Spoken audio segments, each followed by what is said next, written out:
那么 miniature cooking 为我们带来具体的制作方法。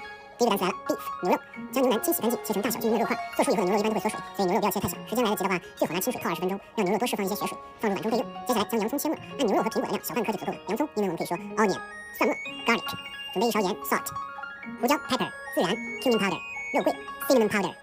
充分进行搅拌，有条件的家庭可以倒一些食用油进行锁水，炒的时候也不容易粘连。